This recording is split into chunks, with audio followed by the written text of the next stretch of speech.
Então vamos lá. Esse aqui é o laboratório didático de calor e fluidos da engenharia mecânica, tá?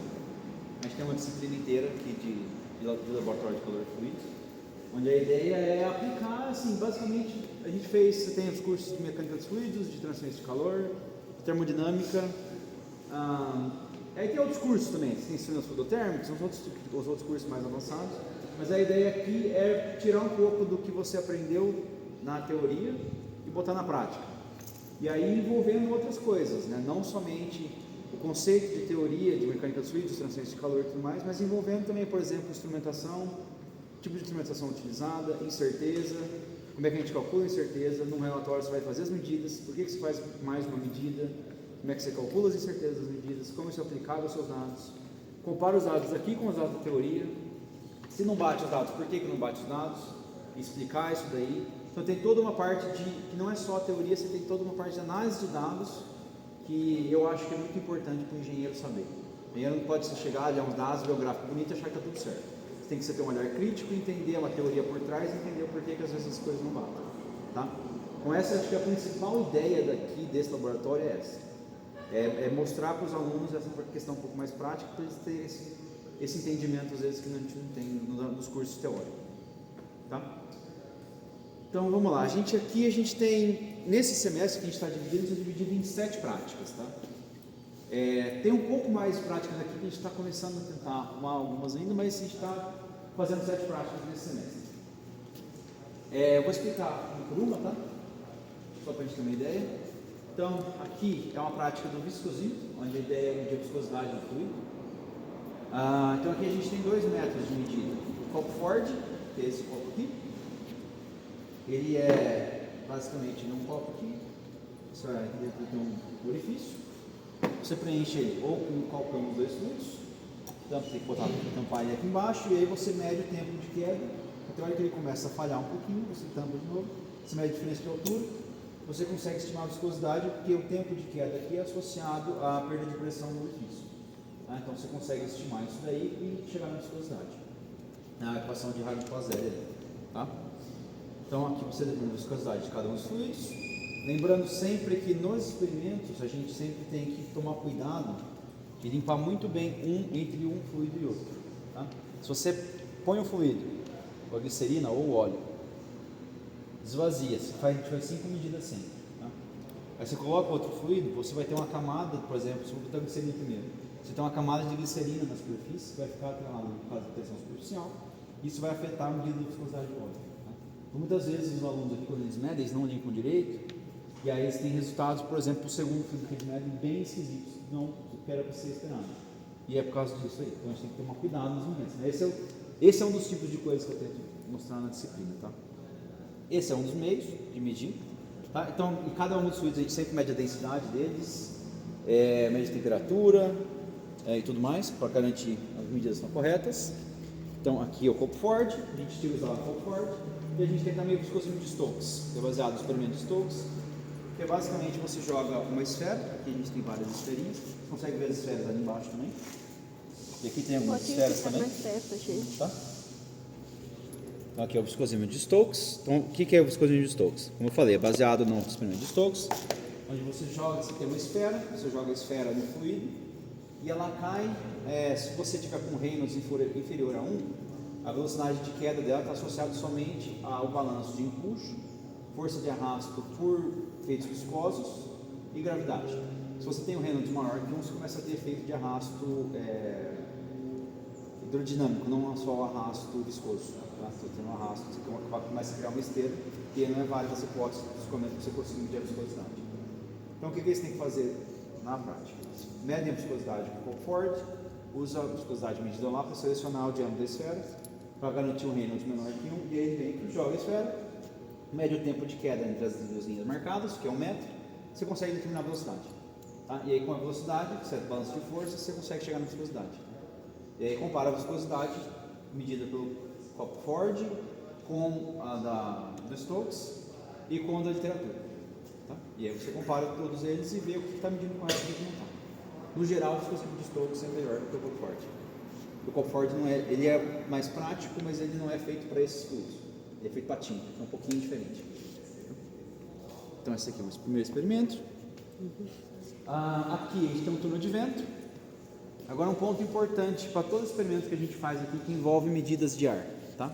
Qualquer coisa que envolva o ar. Então a gente tem aqui medidas com ar. O que as propriedades do ar dependem? Depende de pressão, temperatura. Mais alguma coisa?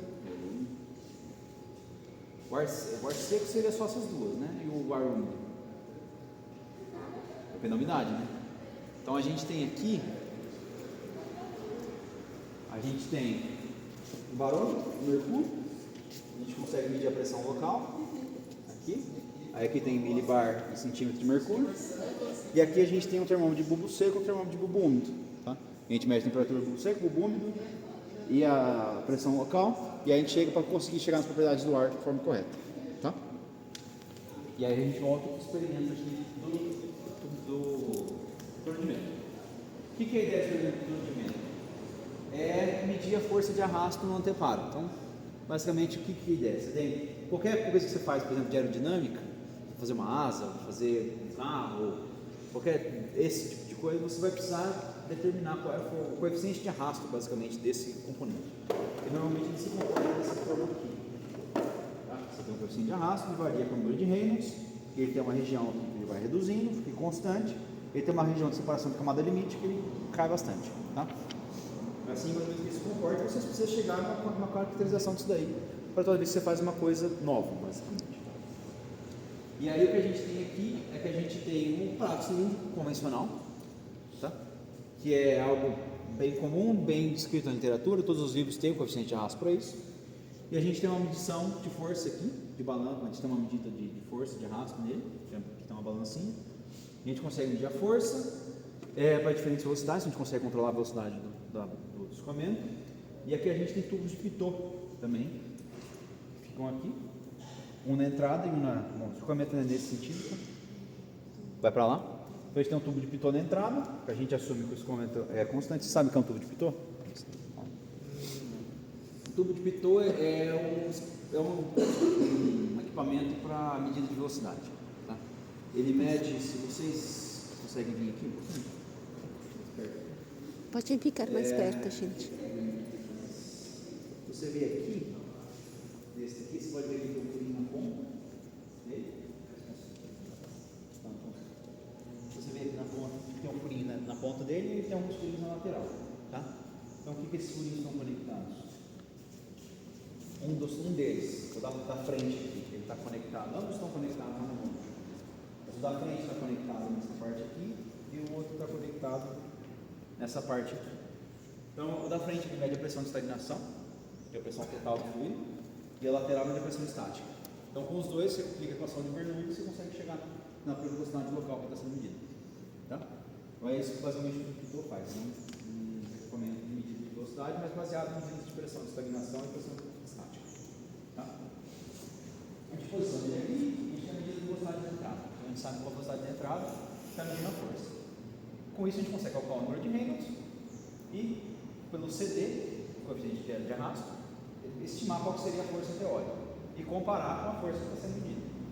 Tá? Esse é o método, só que a gente também tem um pitot que fica localizado aqui na parte de trás. Tá? Fica na parte do nosso anteparo. Então, o que a gente faz aqui? A gente tem medida na entrada e a gente pega e faz medidas ao longo de todo o comprimento. Tá? Então a gente vai fazer as medidas da velocidade ao longo de todo o comprimento aqui, toda a altura aqui, né, também. E aí com isso a gente chega no perfil de velocidades, assume o uniforme aqui e chega no perfil de velocidades aqui, que é mais ou menos assim. Então quando passa aqui, você cria o espelho e você joga o escoamento para lateral e uma redução de velocidade na parte central aqui. Tá? Isso aí é parte do arrasto aerodinâmico.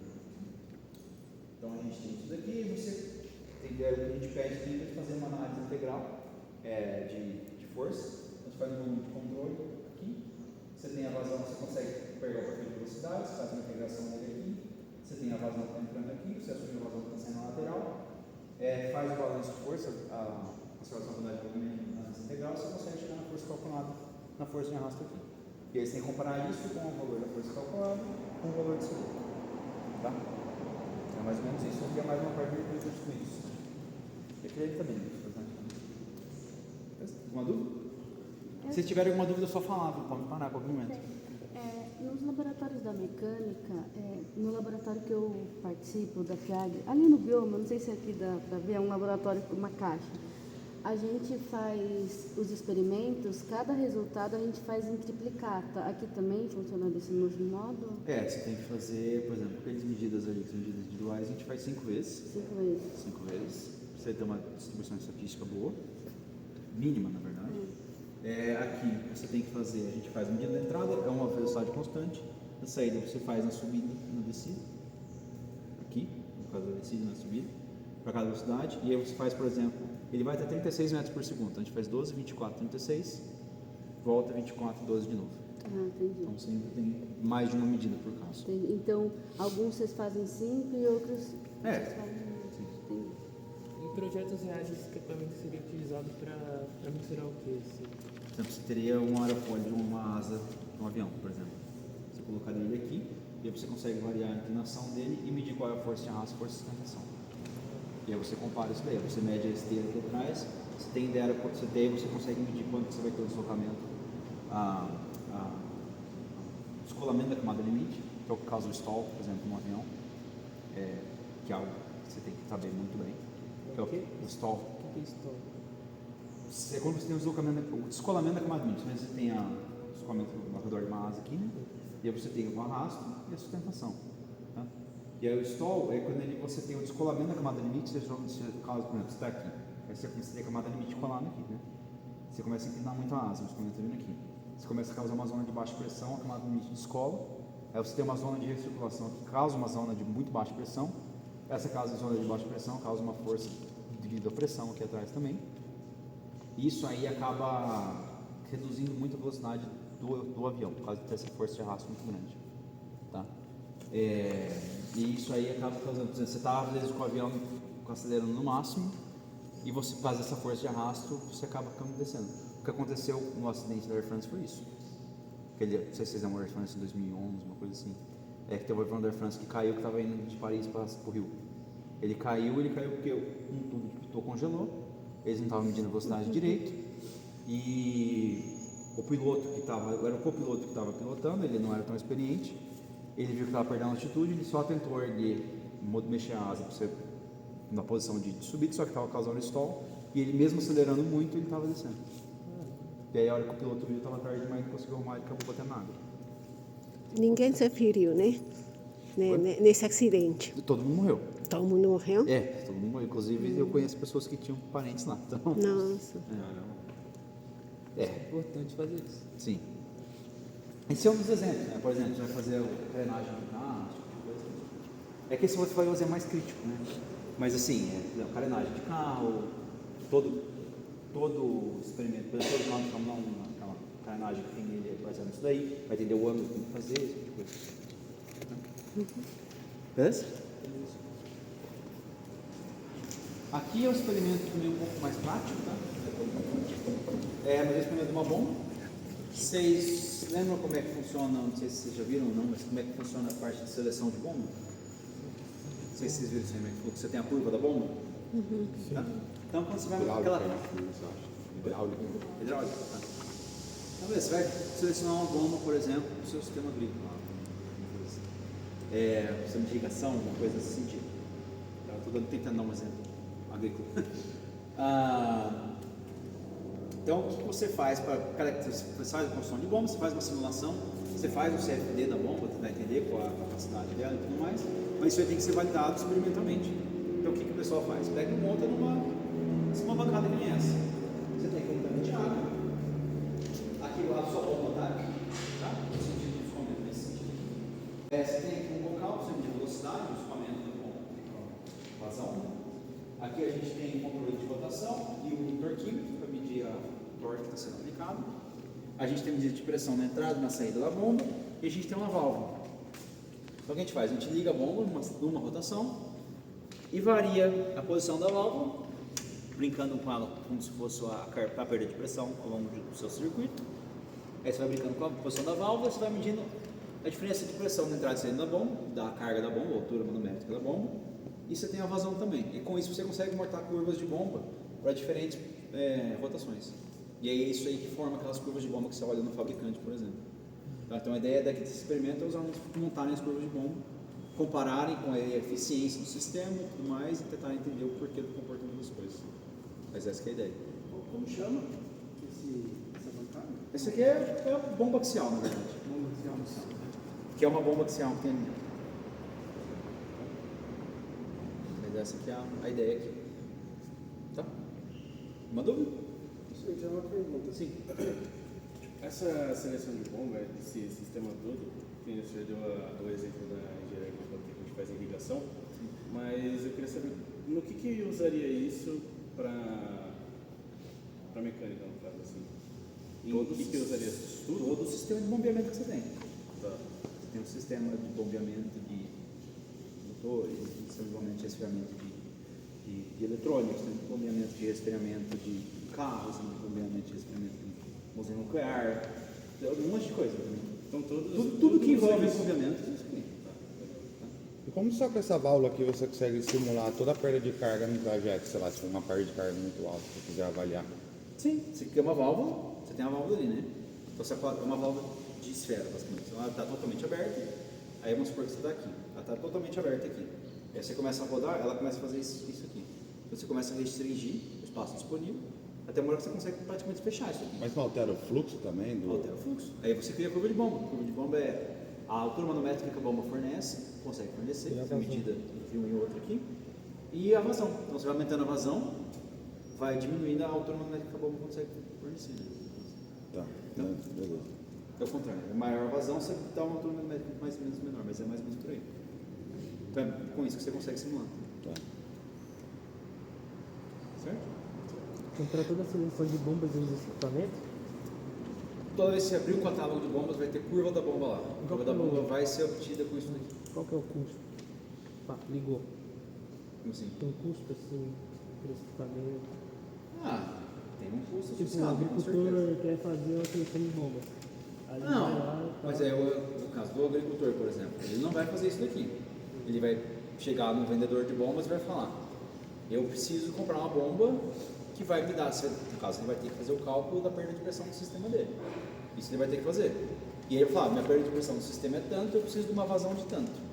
Aí o cara vai pegar, por exemplo, o vendedor de bomba vai pegar essa informação, vai jogar no sistema de seleção dele, vai ver qual bomba que ele tem que dá uma curva que vai dar aquela vazão na condição que ele vai estar trabalhando. Aí tem uma fábrica, tem que ter isso. O fabricante de bombas tem isso daqui. Mas acho que eu entendi. Talvez ele queria cortar, não sei, mas tipo, por exemplo, eu comprei uma bomba, ele me deu a curva de bomba, legal. Aí eu vou começar a utilizar ela, depois de X tempo ela não está operando na mesma eficiência que eu esperava. E aí eu não posso ter um equipamento desse na minha empresa para testar a bomba e ver, tipo, não era para ele estar entregando isso, daí, sei lá. Pode ter isso. Mas aí o custo depende muito do que você está usando, né? Se você usar um manômetro digital, um manômetro desse daqui, ele custa R$300 cada um. Um bocal não custa muito caro também. Isso aí você vai precisar disso aqui. Isso aqui é um medidor de diferencial de pressão por altura da água. Muito simples, uma mangueirinha e tudo aí.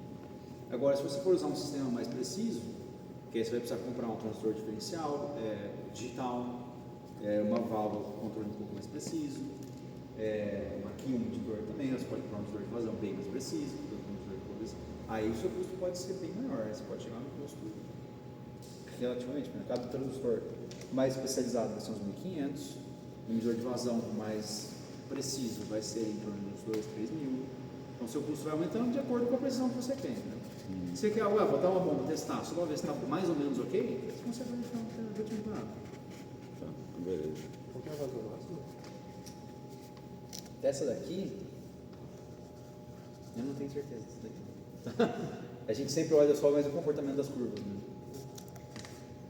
E uma curiosidade, e para trabalhar com bombas em série e em paralelo, Sim.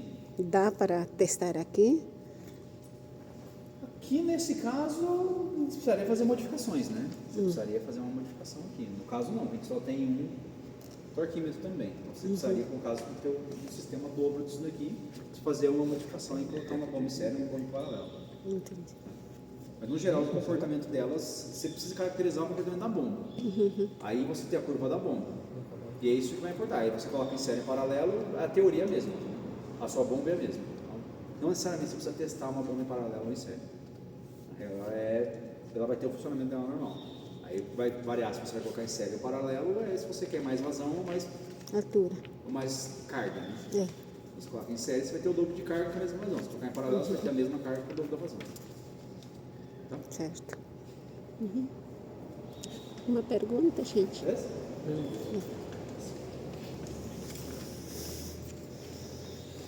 Esse daqui é um experimento mais teórico, tá?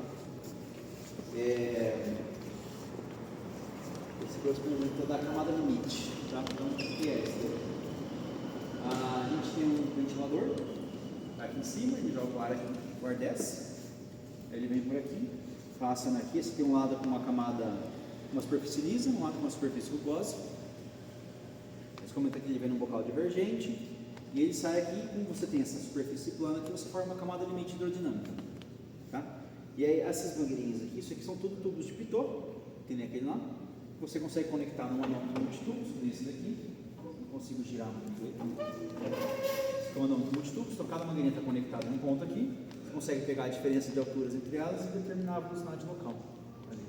Qual é o nome do equipamento? É um anão de multitubos. Isso aqui é o experimento da camada limite. Experimento. Isso. Tá? E aí aqui tem, a ideia mais é se comparar aí com o perfil teórico da camada limite. Você tem que calcular o número de Reynolds, se o perfil é laminar ou rugoso, laminar ou turbulento. E aí você faz a comparação com o perfil teórico e assumindo e tentar avaliar o efeito da rugosidade também na camada limite ou não. Tá? E você tem a rugosidade, você vai acabar afetando a camada limite. Você vai ter uma rugosidade acima, por exemplo, um perfil rugoso, né? Desculpa, rugoso não, perfil turbulento. Você tem a subcamada limite viscosa. Então, se a sua rugosidade ela avança para cima dessa subcamada limite da viscosa, você começa a ter o efeito de turbulência nessa rugosidade e a sua camada limite é afetada. Então, ela acaba sendo uma camada limite, perfil de velocidade mais inclinado na parte da camada limite, porém a camada limite é maior. Então, você tem esses dois efeitos. E aqui tem um ponto que é um defeito do aparato, mas que a gente sempre quer que os alunos tentem entender o porquê que tem esse defeito. Tá? Aqui é um perfil de velocidade, aqui é um perfil divergente, certo? Então, se a gente lembrar de Bernoulli, você tem a mesma vazão, tá? Passando num pedaço menor aqui, conservação de massa, a velocidade aqui é maior. Aí isso aqui vai aumentando a sua área, a sua velocidade vai diminuindo ao longo do comprimento. O que acontece com Bernoulli? Se você diminui a velocidade, você vai aumentar a sua pressão, certo? Então, o que é o esperado no escoamento comum? Sua pressão e reduzindo ao longo do comprimento, certo? Aqui você tem um gradiente de pressão diverso, porque a sua pressão vai aumentando ao longo do comprimento por causa desse aumento de área e redução de velocidade. Isso aí causa uma zona de recirculação que acaba afetando a camada limite. E a camada limite não bate tanto com a teoria. Isso é algo que a gente quer que os alunos tentem identificar. É esse tipo de coisa. Eu falei, você tem que tentar entender, às vezes porque você tem a teoria não está batendo com o que está medindo. Isso a gente analisa transferência de massa ou transferência de calor? Isso aqui é hidrodinâmico. Hidrodinâmico, né? Então não. Nenhum dos dois. Nenhum dos dois, mecânica fluidos. Mas sempre você consegue fazer analogias. Você vai ter a camada limite, ela é a camada limite hidrodinâmica, térmica e a de transferência de massa, você tem as analogias, a forma dimensional delas é a mesma. O Reynolds, né, usando todas. Sim, aí o que muda é o Prandtl, Esse Schmidt. o Schmidt, esse tipo de coisa. É o que vai dar razão entre as camadas limite, mas o perfil delas é similar. Né? A não ser que você tenha um Prandtl muito baixo, no caso de metal líquido, aí tudo bem. Se não é esse o caso, aí. Beleza? Alguma dúvida mais aqui? Esse aqui é o experimento do motor, mas ele está quebrado. A gente está tentando arrumar ele. Está chovendo em cima dele também, vocês estão vendo? Acontece. A gente está arrumando o telhado. Então, mas a ideia do experimento do motor era só testar o motor mesmo. Volta a bomba ali. Basicamente essa. Mas a gente não chegou a testar desse semestre. Aí aqui a gente tem dois trocadores de calor. Essa aqui é a prática do experimento dos trocadores de calor. Mas a gente tem trocador de calor de casco tubo e trocador de calor tubo junto. Tá? O que é a ideia aqui? A gente tem o controle de temperatura, a gente tem água do lado frio, desculpa, a gente tem água fria que vem da rua no lado do casco, aqui no lado externo, e a gente tem o ar fluido quente aqui passando na parte dos tubos, tá? Daí a gente consegue controlar a temperatura do lado quente e a vazão tanto do lado frio quanto do lado quente, tá? São resfriamentos, então. O quê? Esse aí a gente está aquecendo também. O tubo frio está por fora. O tubo frio está por fora. Então a gente está resfriando o tubo quente para ver quanto que troca de calor é isso. No caso aqui a ideia é fazer uma avaliação teórica do trocador de calor. Tá? Do equipamento. Do equipamento. É entender como é que funciona o trocador de calor. E como é que se faz a modelagem do trocador de calor. Tá? Então eu peço para eles fazerem experimentos em condições 3 temperaturas da água quente, uma vazão fixa da água fria e 3 vazões da água quente. Uma inferior, uma igual da água fria e uma superior.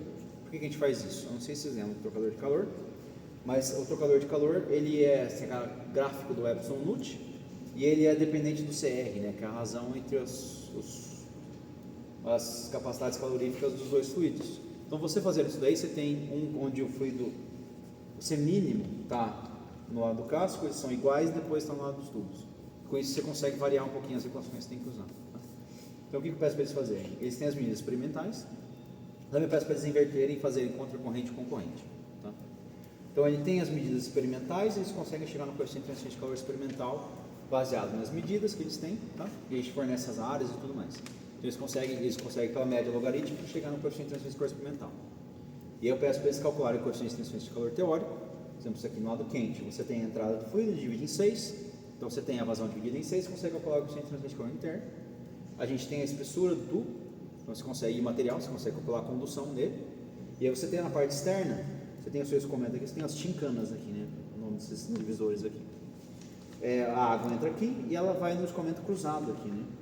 Então você consegue calcular o coeficiente de transferência de calor como sendo no escoamento cruzado, e aí você determina se você tem as 3 resistências térmicas ali, e você consegue calcular o coeficiente de transferência de calor teórico. E a ideia é comparar o teórico com o experimental, tá? E comparar também, aí fazer o método do Epson Nut, obter os dados experimentais para o Epson Nut e comparar com os dados, com as previsões teóricas do Epson Nut também. Como que é o nome desse? É o trocador de calor, experimento trocador de calor. Tá? E essa é basicamente a ideia, né? Mostrar para eles como é que faz a modelagem e validação experimental de um trocador de calor. Tá? Que nem aqui, você, por exemplo, você construiu, você projetou um trocador de calor, tá? Supor. Não importando a aplicação, tá? Várias aplicações. Projetou um trocador de calor. Aí você, para validar a sua modelagem que você fez dele, você fez uma modelagem, assumiu o coeficiente de calor interno, calculava correlações, uma condução e o coeficiente de calor externo. Então você tem que validar isso daí. Então você constrói uma versão inferior, menor dele, né, uma versão reduzida, e aí você faz experimentos assim para validar a sua modelagem, basicamente. Tá? Então no caso aqui, por exemplo, se você usar a correlação de Greenleaf para a parte interna, a correlação para a parte externa, você chega em valores, assim, dentro da faixa de incerteza da medida que você está medindo aqui, os valores teóricos. Tá? Então essa é a ideia, tá? É mostrar realmente. Entender esse processo, né? Todo o processo que tem quando você vai trabalhar no projeto de engenharia. Você faz a parte teórica e aí você faz a validação experimental da sua parte teórica. Tá? Tudo certo? Uma dúvida? Só queria saber, tipo, a gente viu na teoria, né, o de casco e esse aí, só que não consegui na hora observar uma aplicação prática para a diferença dos dois trocadores. Você consegue me falar para que usa esse e aquele? Depende, esse aqui é um trocador bem mais, por exemplo, esse daqui é um trocador se você quiser trocar menos calor, basicamente. Porque você tem um tubo só trocando calor, certo? Então esse aqui seria um trocador de calor mais compacto, se você quiser trocar uma quantidade maior de calor.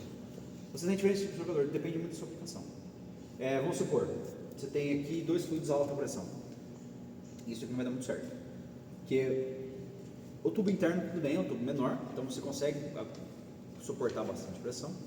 O tubo externo, quanto maior ele fica, menor pressão que você consegue aguentar, vai por causa de resistências materiais. Tá? Então, se você tiver um fluido externo com temperatura muito alta ou com uma pressão mais alta, isso aqui fica mais complicado. Aí você acaba tendo que ir para outras opções. Tá? Esse tubo e tubo é uma das opções. Tá? Você pode colocar vários tubos em paralelo e transformar um micro em fácil tubo, é uma opção. Tá? Muita gente faz isso.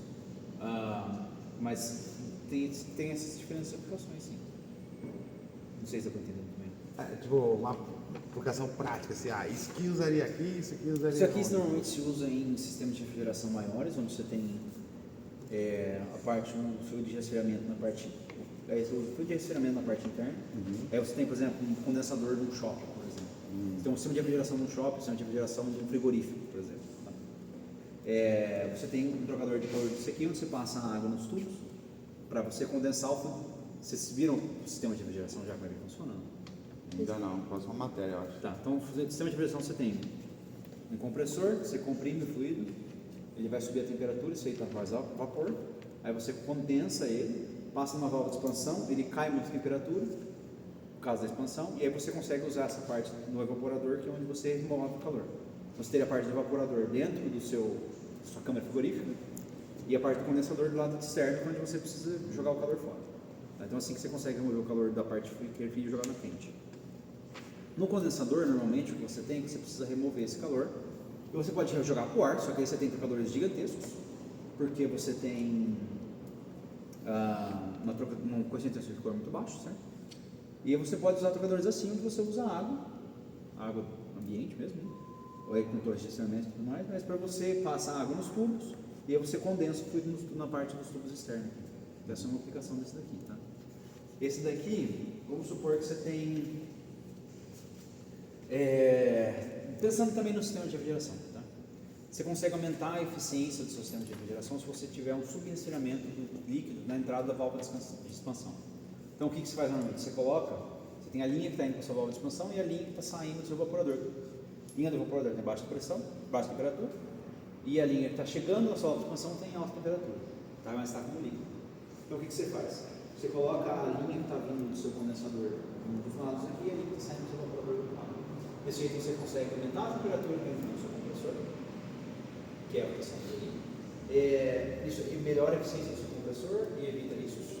E você consegue diminuir a temperatura do seu entrada da válvula de expansão, nesse caso, no geral, você aumenta a eficiência do sistema. Tá? Então, essas são duas aplicações para refrigeração, diversas aplicações. Tá? Isso aqui é normalmente algo mais localizado, é algo mais global. E vocês têm linhas de pesquisas que utilizam esse equipamento, por exemplo? Sim. Eu faço pesquisa com trocadores de calor. Você faz o que, por exemplo? Você poderia explicar um pouquinho do que você... Sim. Então, você tem diferentes pontos aqui, né? Que nem aqui é a água e a água normal. Se você quer trabalhar, por exemplo, isso aqui é um trocador de calor normal, né? Mas, por exemplo, vamos supor que você tem a parte de condensação na parte externa. Aí você tem que fazer a avaliação. Cada fluido que você muda, quando você mudar o fluido, você muda a validação da sua transferência de calor, do seu modelo de transferência de calor. O processo de mudança de fase é um processo bem complexo. Tá? Então, por exemplo, a gente consegue fazer o estudo da transferência de calor na parte externa, do coeficiente de transferência de calor, entender como é que funciona a condensação. Por exemplo, você começa a condensar no primeiro tubo, você forma a condensação em filme, aí ela começa a interagir com os outros tubos. O que acontece? Como é que funciona o seu coeficiente de transferência de calor? Como é que ele muda de fluido para fluido? E a parte interna também, se você tiver ebulição, por exemplo. Você tem que tentar entender como é que funciona a parte da ebulição ali dentro, como é que funciona o coeficiente de transferência de calor. Perda de pressão no sistema desse é muito importante. E quando você passa para escoamento de fase, perda de pressão aumenta exponencialmente. Então, esse tipo de coisa, perda de pressão. Padrões de escoamento também é importante. Você vai mudando, você começa com líquido, você começa a evaporar, você começa a mudar os seus padrões de escoamento. Você tem bolinhas, ele começa a juntar, forma um pistão, aí depois ele forma um escoamento anular, onde você tem uma camada de líquido em volta com um núcleo de vapor. E determinados padrões de escoamento são meio caóticos, isso acaba gerando muita vibração no sistema. E se pega tubulações, por exemplo, tubulações de petróleo, isso aí pode causar inclusive ruptura. Tá? Então esse é um ponto também. E tem trocadores de calor mais avançados, né? No caso, esse aqui são trocadores simples. Mas por exemplo, eu trabalho com trocadores de calor impresso em 3D. Aí você consegue fazer uma impressão em 3D, chegar a uma geometria otimizada, e aí você tem, esse é o coeficiente de calor que você mede e muda tudo. Tá? Então você tem medida do coeficiente de calor, avaliar a eficiência do trocador, a efetividade e tudo mais. Então essas são umas linhas de pesquisa. Né? Legal. E aí tem várias outras coisas dentro disso aí que aplicam não só somente isso aqui, na área nuclear também. O que é um reator nuclear? Nada mais é que um trocador de calor. Faz tudo, basicamente. Você tem as varetas lá dentro, que atuam como os tubos, você tem a água passando ao redor, que atua como essa água no caso aqui. E aí você tem limites de operação, um monte de coisa que você tem caracterizado. No reator nuclear, que funciona de forma similar ao processamento de microchips. O fluxo de calor é muito alto, tem condições, você imagina que está evaporando, ebulindo na superfície. Você aumenta o fluxo de calor, você forma mais bolhas. Né? Chega um ponto que se você aumentar muito, você forma um colchão de vapor, e o seu coeficiente de transferência de calor despenca ordens de magnitude, sua temperatura explode e você acaba derretendo o material. Para um microchip é o único que você quer, um microchip, um reator nuclear é algo mais perigoso. Tá? Então, assim, é esse tipo de coisa que estou falando da minha lista. Não, sim. Mas é mais ou menos esse tipo de coisa. Não, isso aqui é só água. Aqui, né? Aqui é só água. Sim. Trabalho com fluidos refrigerantes, em geral, né? Que a indústria de refrigerantes está mudando bastante, né? Foi utilizado por muito tempo fluidos CFC e HCFC, que são fluidos que têm cloro e flúor, e eles acabam sendo danosos para a camada de ozônio e aquecimento global. Então você está tendo uma mudança de fluidos, né? E alguns países, que nem o Brasil, estão usando hidrocarbonetos, por exemplo. Hoje em dia todos os refrigeradores comerciais que vendem no Brasil são com hidrocarbonetos. E aí é um ponto interessante, porque você precisa pesquisar o coeficiente de transferência de calor ali dentro. Porque você quer chegar num trocador de calor otimizado. Se você subestimar ou superestimar o coeficiente de transferência de calor, você não sabe muito bem qual é o valor dele, né? Você coloca uma margem de segurança maior, chega no trocador de calor maior, você chega em um fluido, uma quantidade de fluido que você precisa de um sistema maior. Com hidrocarbonetos é ruim porque ele é inflamável. Então você tem normas que você pode ter um máximo que você pode ter de fluido ali dentro. Então você quer otimizar ao máximo, para usar trocadores otimizados, que normalmente usam microcanais, e você quer ter uma correlação bem precisa. Isso aí você você reduz a quantidade de fluido e você consegue aumentar o seu range de aplicabilidade do seu refrigerador, basicamente.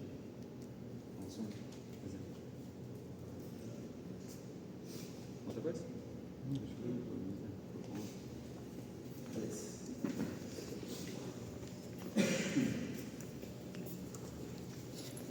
Agora aqui é a prática onde a gente simula o trocador de calor de escoamento cruzado. Tá?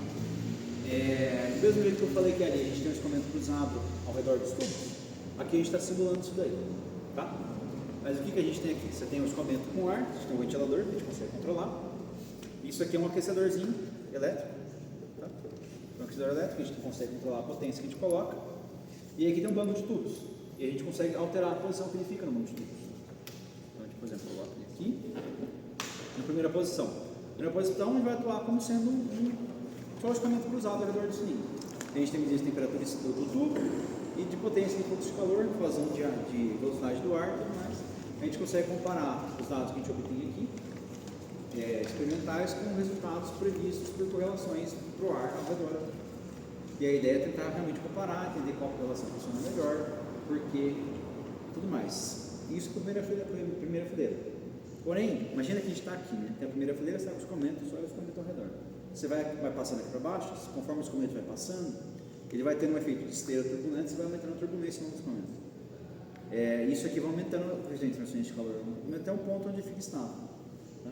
E é mais ou menos isso que eu peço para eles medirem também. Então eles vão variando a posição, até mais ou menos a partir daqui o coeficiente de transferência de calor é constante. Tá? Mas esses tubinhos vazados cortados é para turbulência? Imagina que você tem, nem aquele trocador ali, tá? Você tem vários tubos ali dentro. Então eles estão simulando aqueles tubos. E aí, por causa do processo natural do escoamento ao redor, ele vai passando, você tem uma esteira aqui atrás, o escoamento passando, a camada de quebra, causa uma esteira, e isso gera vórtices, causa turbulência, e isso aí vira um escoamento bem turbulento aqui dentro. E aumenta um pouco a transferência de calor de forma mais descida. E a ideia é eles medirem isso aqui experimentalmente. E aí comparar com diferentes correlações e tirar qual correlação é mais precisa. Qual é o nome desse tudo? Simulações do trocador de calor de escoamento cruzado.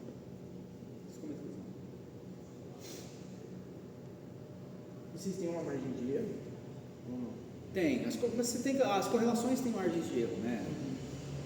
Você pega, no geral, elas têm ali mais ou menos 20%.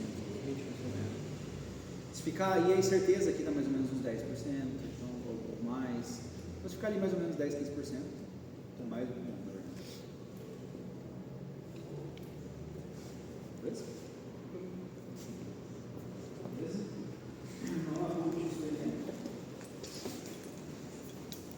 que é um trocador de um aquecedor a gás, né?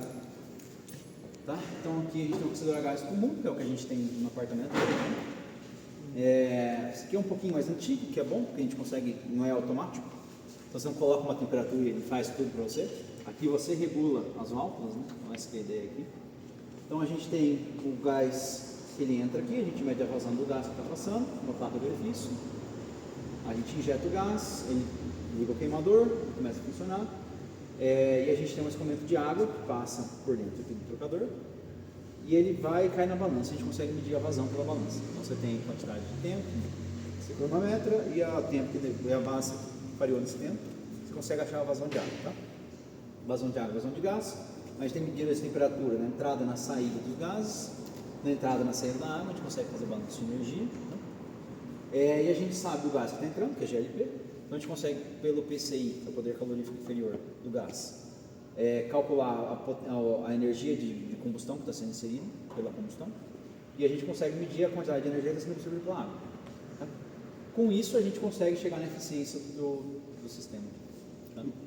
Se sai água do sistema, não tem perda de massa? Lá entra e sai, né? Mas não é cíclico, né? Tipo, a que sai não é a mesma que entra, né? Tipo, Não, então, mas é um circuito. Mas não leva em relação o perda de massa? Não, você tem conservação de massa. Conservação de massa sempre existe. Isso aí é uma lei universal. Sempre vai existir conservação de massa. Tá? Você vai fazer um volume de controle aqui em volta. E você vai ter a massa de ar que está entrando, por causa da combustão, a massa de gás que está entrando, a massa somatória dos dois, dá o que está saindo, de massa, e a água que está entrando é igual à água que está saindo. Tá? Então a gente sabe a água que está saindo, a água que está. Tá? Então você sabe a vazão de água, diferença de temperatura, você consegue medir a quantidade de calor que a água obter, e você tem a quantidade de gás que está entrando, e vocês têm uma ideia, se fosse pelo PCI, né, que é o poder calorífico inferior, você faz a reação de combustão, você sabe o tanto que está gerando de energia pela combustão. E aí você faz um cálculo da eficiência do sistema como um todo. Tá? E aí, como você tem a medida da temperatura aqui nas perdas, você consegue estimar o tanto que está perdendo aqui por cima pelos gases, o tanto que não foi absorvido por lá, e o tanto está sendo perdido aqui na parte externa. Tá? Que, por exemplo, os tubos, o gás que vai estar quente, né? Então você está perdendo calor na parte externa também. Aí você consegue ter uma ideia dessas perdas também. Tá? Essas janelas não tem interferência da radiação? Não. É muito bom. Você tem uma diferença, por exemplo, a radiação vai ter um efeito quando você tiver uma diferença de temperatura de acima de 100 graus entre os dois pontos ali, menos que isso, a radiação é praticamente Como que é a passagem de água dentro? São vários turbinhos ou tudo? Sim, se você olhar ali, tem um desmontado. Isso aqui é a água passa aqui primeiro para ter um pré-aquecimento, aí ela entra aqui na parte dos trocadores de calor. E a combustão aqui do gás está entrando por aqui, ele entra aqui, é o queimador, então aqui está os gases, a chama aqui, né? E aí isso aqui passa pela parte externa para tentar reduzir as perdas pela parte externa. Tá? Você tem esse esfriamento aqui, você absorve a água por ali, e aí você passa aqui pelos tubos, que são tubos elevados. Aí tem a letra experimentada a transferência de calor, e depois você vai melhorar a absorção também. Tá? No geral, você tem camadas, né? No caso aqui está com uma camada só, mas no geral você tem mais de uma camada. Quando você faz mais de uma camada, você tenta manter meio que um trocador de calor contra corrente também. Tá? Então os gases estão subindo e você tem as camadas, ou frio entrando aqui por cima, para ficar meio que no contra corrente. Isso aí sempre aumenta a eficiência do seu trocador de calor. Tá? Alguma dúvida? Gente, Tem alguma linha de pesquisa voltada à secagem e umidade aqui, você sabe? Parte de umidade, isso não, acho que não. Mas não tenha ciência. Tá? Normalmente, quem a gente faz pesquisa ali tem. Eu trabalho mais com a parte de transferência de calor, esse tipo de coisa, mas faz sistema de geração de energia, focado na parte de produção, condensação, parte nuclear. Tem um professor que eu falo que trabalha mais com a parte de refrigeração e parte de petróleo. E aí tem professores que trabalham com petróleo, mas a parte de umidade não é tanto assim. Que software vocês utilizam na modelagem? O ES, Equation Engineering Solver. Eu vi que tem bastante equipamento que mexe com a parte de convecção forçada, com escoamento forçado. Tem algum equipamento que você consegue estudar a convecção natural? Aqui, no momento, não. Daria para você tentar medir alguma coisa usando o escoamento cruzado ali. Tá? É uma possibilidade. Mas a gente atualmente aqui a gente não faz escoamento de convecção. Mas seria uma possibilidade. Você pode aquecer o cilindro ali e medir a transferência de calor. Aquele é a convecção forçada. Aquele ali, o túnel de vento, ele não é convecção, né? Porque ele não é transferência de calor. Ele é um experimento hidrodinâmico, na verdade. Que é de muitos cursos. EES. Equation Engineering School. E aqui eu queria saber, tipo, troca de massa, você estuda também nesse laboratório? O que a gente tem aqui, a gente não faz análise de troca de massa, mas o que a gente faz é medir a temperatura de volume, né? O processo de temperatura de volume é o processo de transferência de massa. Você tem uma mecha molhada ao redor do termômetro, você tem um escoamento forçado de ar em volta, você remove a temperatura, você tem a parte de evaporação ali, transferência de massa mesmo, né? Você está passando uma área com umidade não, e aí você reduz a temperatura, porque você está evaporando a água ali, isso aí dá a temperatura de volume. Tem um pouco de transferência de massa ali, mas não tem transferência de massa no geral. Não tem nenhum processo que envolva radiação, né? Radiação no momento não. Tem um pouco aqui, mas por exemplo, você vai ter a transferência de calor aqui, mas você vai ter os gases aqui dentro. Né? Os gases vão estar a uma temperatura bem alta, tá? Então, 1000 graus Celsius, um pouco mais. Os gases ali. Então você vai ter uma transferência de calor de radiação entre os gases e essa parede externa aqui, por exemplo. Então você vai ter transferência de calor de radiação aqui e transferência de calor por convecção também. Então você vai ter esses dois pontos. Mas isso entra na geral na eficiência do sistema.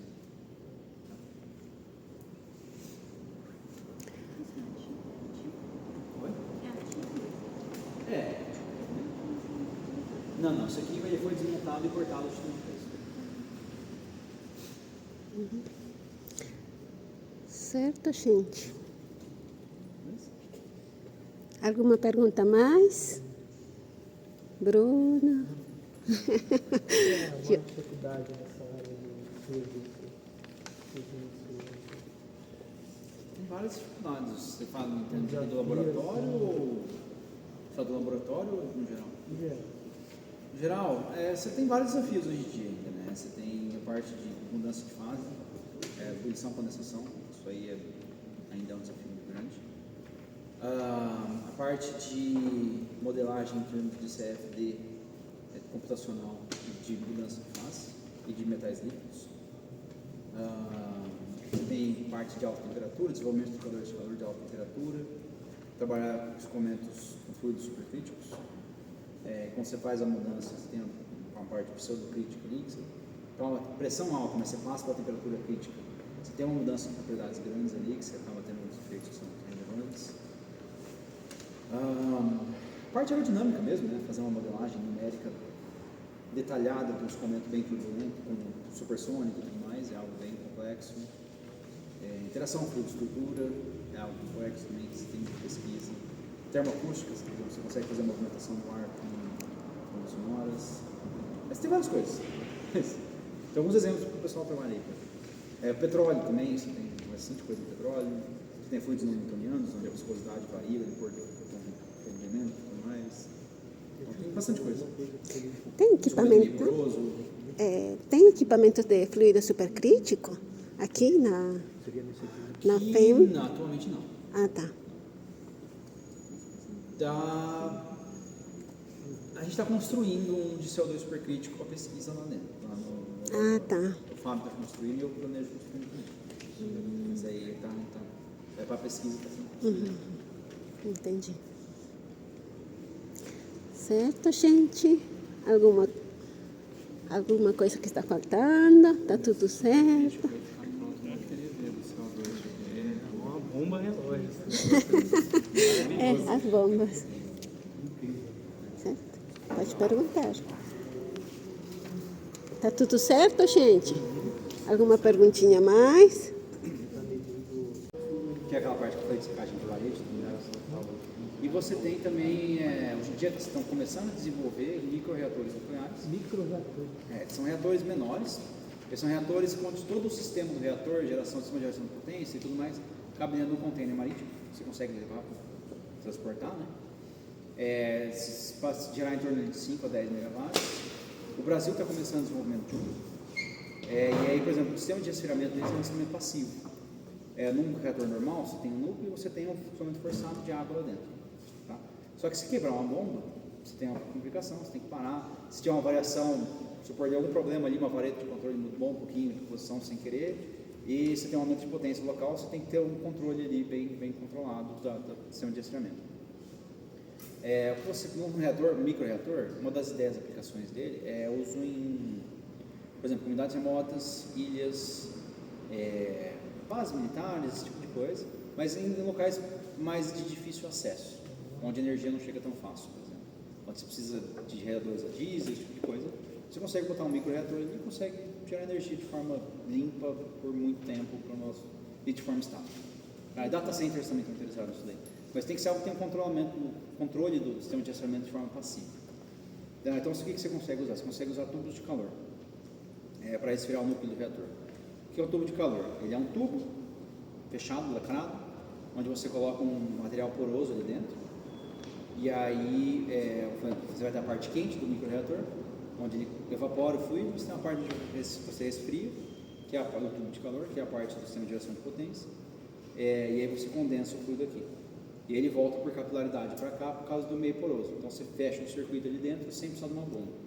E você aumenta a potência, você aumenta a circulação, então ele é passivo. Né? E para microreatores, você usa esse tipo de tubo de calor, o fluido que você coloca lá dentro é sódio metálico.